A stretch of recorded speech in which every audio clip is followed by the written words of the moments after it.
Kalau dikatakan ya aku Pancasila, tetapi dalam artinya anti NASA, komnya ini Pancasila juga dipakai untuk mengatakan aku Pancasila tetapi aku anti NAS. Aku Pancasila tetapi aku anti A.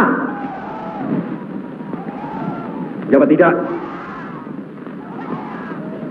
Pancasila adalah pemersatu. Soekarno adalah tokoh politikus nasionalis yang sering kali mencetuskan berbagai macam ide dan pemahaman barunya. Salah satunya adalah Nasakom, yang sempat diterapkan pada masa demokrasi terpimpin pada tahun 1959 sampai dengan 1965. Namun ide ini sudah dicetuskan oleh Soekarno sejak tahun 1926, mengacu dari tulisan Soekarno yang terbit di koran Suluh Indonesia Muda. Lalu, sebenarnya apa itu Nasakom? Mengapa Nasakom sangat kontroversial? Dan mengapa Nasakom mendapat banyak pertentangan dari berbagai tokoh? Maka simak video ini sampai habis ya, karena di video ini saya Araya akan membahas dari pertanyaan-pertanyaan tersebut. Tapi sebelum kami melanjutkan video lebih lanjut, jangan lupa pencet klik like, subscribe, dan komen ya, agar semua keluarga dan teman-teman kamu bisa ikut belajar sejarah, terutama tentang Nasakom. Yang pertama, kita akan membahas tentang sejarah dari Nasakom. Mungkin bagi kalian yang sudah belajar tentang sejarah di sekolah, sudah tidak asing lagi dengan yang namanya Nasakom, di mana Nasakom ini adalah gabungan dari 3 kata, dari 3 ideologi besar yang ada di dunia. Yang pertama yaitu nasionalisme, agama, dan juga komunis. Soekarno mengharapkan Nasakom ini dapat menjadi perpaduan ideologi atau pandangan yang banyak dianut oleh 3 kelompok utama di Indonesia pasca kemerdekaan, yaitu kelompok nasionalis, kelompok agamis, dan kelompok komunis. Nasakom dicetuskan oleh Insinyur Soekarno yang kala itu menjabat menjadi Presiden Republik Indonesia, terutama diterapkan pada masa demokrasi terpimpin. Soekarno beranggapan bahwa adanya Nasakom ini adalah untuk menggabungkan ketiga ideologi tersebut atau kekuatan politik yang kala itu sangat kuat di Indonesia. Hal ini cukup banyak mendapat pertentangan karena ketiga ideologi ini dianggap saling berlawanan dan pada beberapa aspek rasanya sulit bisa menggabungkan ketiga ideologi tersebut. Hal ini juga berujung pada mundurnya Muhammad Hatta dari jabatannya karena merasa sudah tidak sejalan dengan Presiden Soekarno, terutama dengan gagasan Nasakomnya ini. Menurut Muhammad Hatta, agama dan komunis tentu tidak bisa berjalan berdampingan. Hal ini dikarenakan komunis sendiri tidak menganggap adanya Tuhan, yang tentu sangat bertolak belakang dengan agama. Pada masa itu, Presiden Soekarno menganggap bahwasanya Nasakom merupakan manifestasi dari Pancasila dan Undang-Undang Dasar 1945, sebagaimana yang ia sebutkan pada pidatonya pada peringatan kemerdekaan Indonesia pada tahun 1961. Presiden Soekarno berkata, siapa yang setuju dengan Pancasila harus setuju dengan Nasakom. Siapa yang tidak setuju dengan Nasakom sebenarnya tidak setuju dengan Pancasila. Dan siapa yang tidak setuju dengan Nasakom sebenarnya tidak setuju pada Undang-Undang Dasar 1945. Presiden Soekarno semakin gencar menyampaikan Nasakom bahkan di kancah internasional, walaupun mendapat pertentangan dari berbagai pihak yang akhirnya berpuncak pada tragedi G30S PKI. Di mana pasca tragedi tersebut, citra komunisme di Indonesia semakin buruk karena Partai Komunis Indonesia atau PKI dianggap telah melakukan pemberontakan karena berusaha untuk merubah dasar negara Indonesia menjadi komunis. Pasca tragedi ini, Nasakom sudah tidak pernah lagi dibahas dan disusul oleh turunnya Presiden Soekarno dari jabatannya sebagai presiden digantikan oleh Presiden Soeharto pada tahun 1967. Berikutnya, kita akan membahas nasionalisme dalam konteks Nasakom. Insinyur Soekarno dikenal sebagai tokoh nasionalis yang sangat kuat. Dia melihat nasionalisme sebagai semangat persatuan dan kebangsaan yang harus menjadi landasan bagi kemajuan Indonesia. Ia menganggap nasionalisme sebagai pendorong untuk memerangi kolonialisme dan mencapai kemerdekaan, serta sebagai kekuatan yang mampu mengatasi perbedaan suku, agama, dan ideologi dalam negeri. Dalam konsep Nasakom, pemikiran nasionalisme Soekarno memainkan peran sentral sebagai salah satu komponen utama. Soekarno memandang nasionalisme sebagai landasan yang penting dalam mencapai tujuan Nasakom dan membangun persatuan nasional di Indonesia. Berikut ini adalah beberapa aspek pemikiran nasionalisme Soekarno yang terkait dengan konsep Nasakom. Yang pertama adalah persatuan, di mana Soekarno percaya bahwa nasionalisme adalah pilar utama dalam mencapai persatuan nasional di Indonesia. Ia menganggap penting untuk mengatasi perpecahan dan pertentangan antar kelompok masyarakat, baik suku, agama, maupun ideologi. dan menggantinya dengan semangat kebangsaan yang kuat. Lalu kedua, ada anti-kolonialisme. Soekarno adalah tokoh nasionalis yang keras dalam melawan kolonialisme. Ia percaya bahwa nasionalisme adalah kekuatan untuk mengusir penjajah asing dan mencapai kemerdekaan. Dalam konteks Nasakom, Soekarno menyatukan semangat nasionalisme dengan komunisme dan agama untuk mencapai tujuan kemerdekaan dan perubahan sosial yang lebih adil. Dan yang terakhir, aspek sosialis dalam nasionalisme. Soekarno menggabungkan elemen sosialis dan pemikiran nasionalisme. Ia memperjuangkan keadilan sosial dan pemerataan ekonomi melalui redistribusi kekayaan dan nasionalisasi sektor strategis. Berikutnya, kita akan membahas agama dalam konsep Nasakom. Dalam konsep Nasakom, agama memiliki peran penting sebagai salah satu komponen utama. Pemahaman tentang agama dalam konsep Nasakom dapat bervariasi tergantung pada perspektif dan interpretasi individu. Namun pada dasarnya, agama dalam konsep Nasakom mengacu pada pemahaman dan pengakuan terhadap peran agama dalam kehidupan sosial dan politik di Indonesia. Berikut adalah beberapa pengertian agama dalam konsep Nasakom. Yang pertama adalah perekatan sosial. Agama dipandang sebagai perekat sosial yang penting dalam mencapai persatuan nasional. Dalam konteks Nasakom, agama dianggap memiliki potensi untuk menyatukan berbagai kelompok agama di Indonesia dan mengurangi konflik agama. Agama dianggap sebagai titik persamaan yang menghubungkan berbagai lapisan masyarakat dalam semangat nasionalisme dan persatuan. Lalu yang kedua, ada toleransi dan kerukunan. Agama dalam konsep Nasakom menekankan pentingnya toleransi antar agama dan kerukunan dalam masyarakat. Agama dianggap sebagai sumber nilai-nilai moral dan etika yang dapat memperkuat persatuan dan menghormati keberagaman di Indonesia. Dan yang terakhir, ada spiritualitas dan etika sosial. Agama dalam konsep Nasakom juga mencakup dimensi spiritualitas dan etika sosial. Agama dianggap sebagai sumber inspirasi dan pedoman dalam mengembangkan nilai-nilai moral, keadilan sosial, dan kepedulian terhadap sesama. Agama dianggap dapat mendorong penerapan prinsip-prinsip keadilan dan kesejahteraan sosial dalam konteks penerapan sosial dan politik. Berikutnya, kita akan membahas komunisme dalam konteks Nasakom.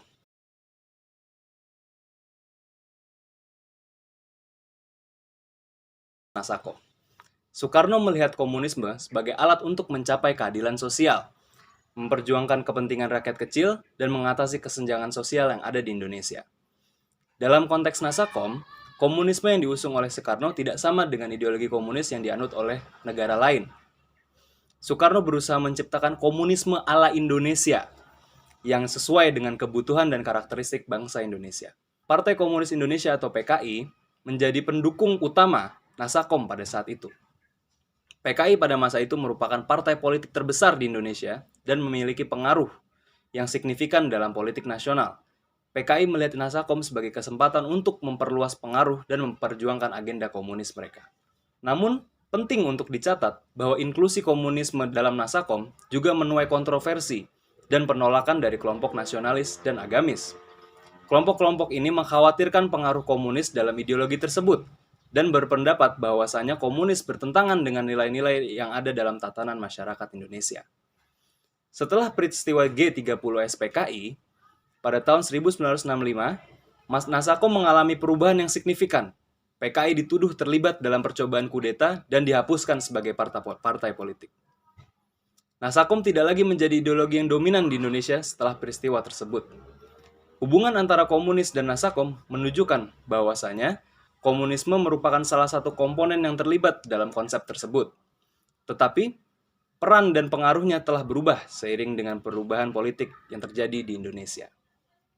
Tak jarang, ideologi Nasakom ini ditertawakan dan ditolak oleh beberapa tokoh dari dalam maupun luar negeri. Karena perbedaan yang signifikan dari tiap ideologi atau pemahaman politik tersebut. Tidak mungkin nasionalisme, Islam, dan komunis bersatu. Ide Nasakom Soekarno sendirilah yang membuat dirinya tersingkir. Di sini, kami menghadirkan seorang akademisi, Bapak Wika Esa Putra SPD, yang aktif dalam bidang pengajaran ilmu sejarah selama 2 tahun. Ada sebuah ideologi besar di dalam Indonesia ini. Ada tradisionalisme Jawa, ada komunis, ada sosialis, ada demokrasi, dan juga ya tadi ya ada 4 ideologi tersebut. Yang mana dalam seiring perkembangannya waktu ini yang pada akhirnya gitu kan, yang pada akhirnya Nasakom ini berperan pada saat masa demokrasi terpimpin pada tahun 1900 awal-awal 59 dan pertengahan 1060 awal dan juga pertengahan. Nah, dalam hal ini peran Nasakom untuk persatuan Indonesia itu sangat skeptis atau sangat mustahil sekali gitu untuk menyatukan perbedaan ideologi yang memang beragam gitu. Ada sebuah istilah yang mengatakan bahwa pikiran itu nggak bisa dipenjarakan gitu. Sekalipun ia bermuara atau sekalipun ia mendekam dalam sebuah penjara, tapi pikiran itu tetap bisa menggerakkan. Nah, Soekarno beberapa kali diasingkan, tapi selama ia aktif menulis, ia bisa menggerakkan seluruh masyarakat atau massa Republik Indonesia gitu kan. Nah, sebuah ideologi tadi yang saya katakan tradisionalisme Jawa, terus komunisme, sosialisme, nah Marxisme, nah ideologi besar itulah yang pada akhirnya melahirkan sebuah lembaga atau sebuah partai-partai politik yang pada akhirnya juga kita mengenal sebelum masa kemerdekaan. Pada saat masa sosialisme ada Indese Partai itu kan tahun 1926 gitu kan. Lalu Soekarno juga mendirikan PNI, Partai Nasionalis Indonesia. Lalu juga ada Partai Sosialisme Indonesia, juga dalam Islamnya ada NU dan juga sebelum NU ada Masyumi. Nah, jadi perbedaan ideologi tersebut dipaksa untuk dipersatukan melawan sebuah kehendak gitu, melawan sebuah kehendak yang memang ketiga ideologi itu berbeda, tapi Soekarno melawan kehendak tersebut gitu. Dia terlalu memaksakan untuk sebuah kepentingannya gitu. Inilah yang dikatakan sebuah kepentingan Soekarno banget gitu.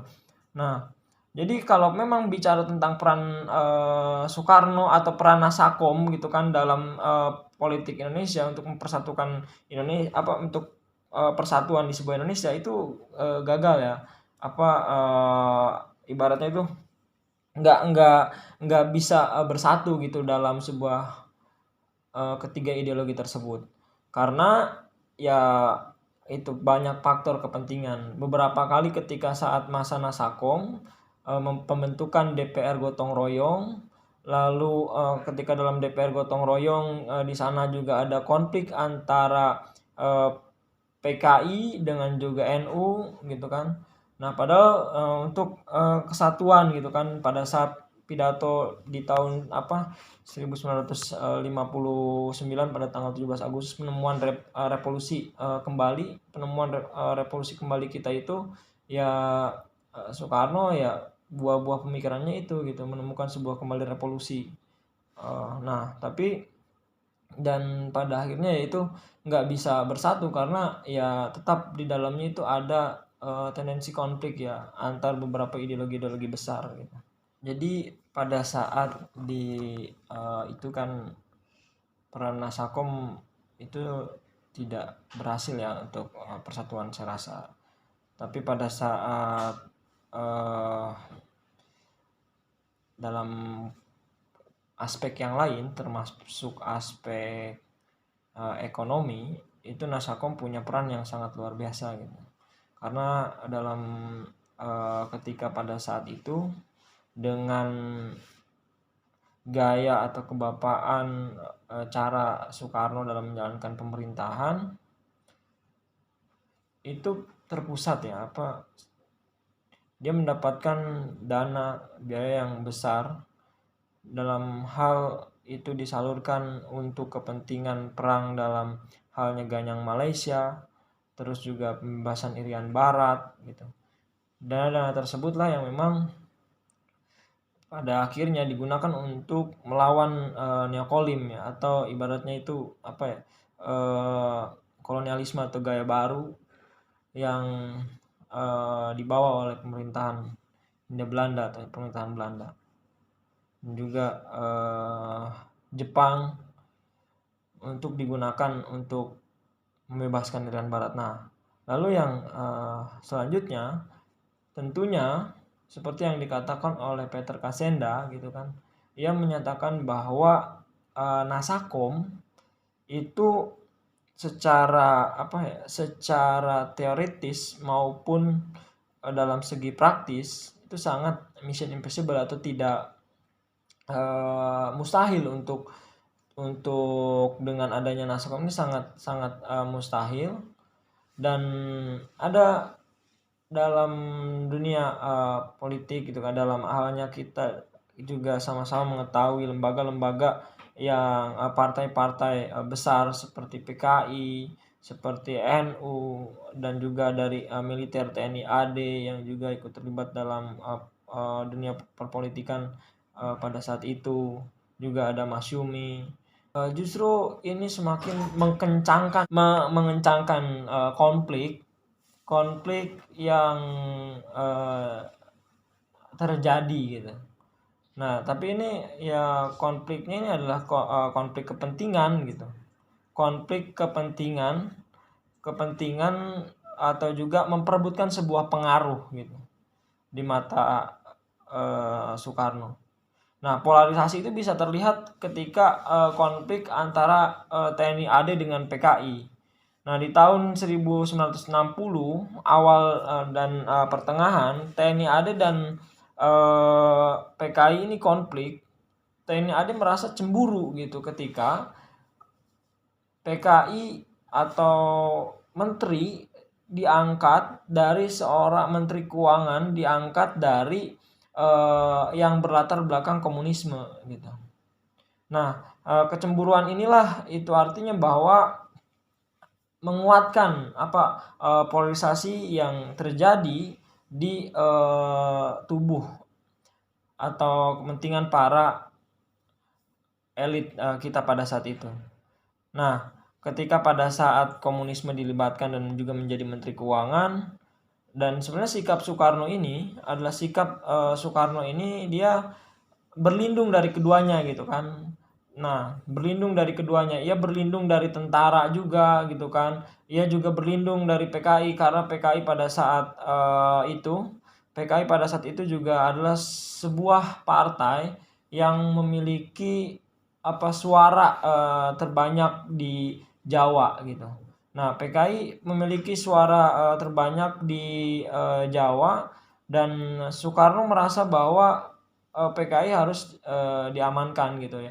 Ya itulah, dan nggak sebagian atau semua orang itu suka terhadap dengan kehadiran komunisme atau dengan adanya Partai Komunisme Indonesia.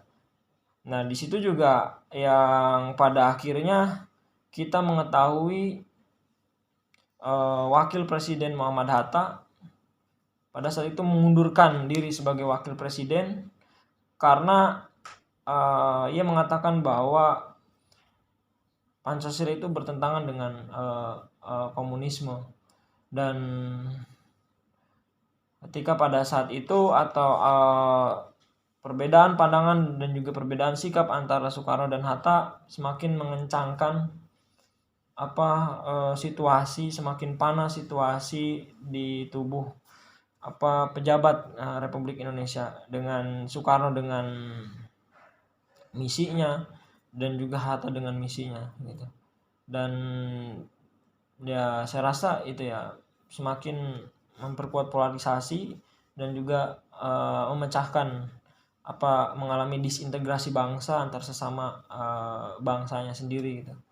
Dengan perbedaan memperkuat persatuan ideologi Nasakom atau Pancasila ya. Mulai dari Pancasila dalam hal BPUPKI pada tanggal 17 Agustus 1945 dalam Piagam Jakarta. Ini ada salah satu bunyinya itu adalah dengan kewajiban menjalankan syariat Islam bagi pemeluknya. Nah, sedangkan ini mendapat perdebatan dari anggota BPUPKI. Nah, dari anggota BPUPKI ini bahwa Indonesia secara realitasnya itu beragam, dan juga agamanya itu nggak seragam, nggak cuma Islam aja, meskipun tokoh-tokoh politik atau perkembangan politik kita banyak, mayoritas yang beragama Islam juga memiliki andil dan juga memiliki peran. Nah, itu ditentang, dan pada akhirnya itu didiskusikan kembali bunyi yang dengan kewajiban menjalankan syariat agama Islam tersebut, gitu. Nah, para wakil dari Islam itu menyetujui bagaimana kalimat tersebut dari Pancasila dan batang tubuh Undang-Undang 1945 itu dihapuskan, dan kita kenal menjadi sebuah ketuhanan yang Maha Esa. Nah, ketuhanan yang Maha Esa itu berasal dari banyak ragam perspektif ya. Nah, Pancasila itu adalah sebuah dasar negara, yang mana awalnya itu diperdebatkan oleh berbagai macam forum seperti forum yang tadi BPUPK ini. Nah, dalam hal ini saya ingin mengatakan bahwa di sini menurut Alamsyah, Menteri Agama pada tahun 1970 pada saat era Presiden Soeharto, bahwa wakil dari Islam atau Islam itu loyalitasnya tidak perlu diperdebatkan lagi gitu, tidak perlu diperdebatkan lagi, karena ia memiliki peran untuk merelakan gitu kan, yang mungkin secara musyawarah sebetulnya memang bisa dimenangkan oleh para wakil Islam, tapi merelakan untuk demi persatuan bangsa, pada akhirnya Pancasila ini menjadi sebuah dasar negara, yang mana bagi saya pribadi, dan ini diterima oleh masyarakat Indonesia. Jadi perbedaan antara Nasakom dengan Pancasila, jika Nasakom itu adalah kepentingan penguasa, termasuk Soekarno dalam menjalankan kepemimpinannya, dalam menjalankan kekuasaannya, melainkan Pancasila ini adalah sebuah konsep penyatuan yang murni gitu. Nah, karena dalam konsep penyatuan ini ada salah satu tokoh yang memang juga berpendapat, Kahin mengatakan bahwa Pancasila merupakan sintesis dari gagasan Islam modern, juga ide demokrasi, Marxisme, dan juga gagasan-gagasan demokrasi asli, yang seperti demokrasi itu yang lahir dari desa-desa, dan Pancasila ini menjangkau komunalisme kepada masyarakat desa. Jadi ya kalau kata Hatta, ini Pancasila memiliki nilai kolektivitas, yaitu yang kalau kita lebih mengerucut, nilai kolektif itu adalah nilai gotong royong. Nah, persatuan Pancasila dalam atau seiring perkembangan waktu ya dikenal gitu oleh masyarakat Indonesia sampai saat ini. Bahkan Pancasila menjadi alat Presiden Soeharto untuk kepentingan nasionalnya. Soekarno menggunakan kepentingan kirinya mengerucut menjadi Nasakom, tapi Soeharto menggunakan kepentingan Pancasilanya untuk kepemimpinan dan juga kekuasaannya. Dan pada akhirnya ya lagi-lagi ya sama, yaitu adalah otoriter dari keduanya, kekuasaan yang memang yang lama ya, ingin kekuasaan yang lebih lama lagi. Namun bagaimanapun, ketiga ideologi itu tidak dapat bersatu, sebagaimana yang dikatakan oleh Insinyur Soekarno. Adanya kejadian G30 SPKI membuat perjalanan panjang Nasakom harus berakhir, karena telah terjadi pembunuhan 6 jenderal dan 1 perwira dalam tujuan untuk merubah landasan negara. Hal tersebut membuat masyarakat tidak lagi simpati dengan ideologi Nasakom. karena dalam ideologi tersebut terselip ide-ide komunis, di mana pada saat itu masyarakat mulai memusuhi komunis karena komunis dianggap sebagai pemberontak negara. Setelah peristiwa ini berakhir, disusul oleh lengsernya Presiden Soekarno dan digantikan oleh Presiden Soeharto, sehingga menjadikan ideologi ini tidak pernah dibahas lagi hingga sekarang, dan digantikan dengan adanya pemahaman Pancasila sebagai ideologi negara dan bangsa.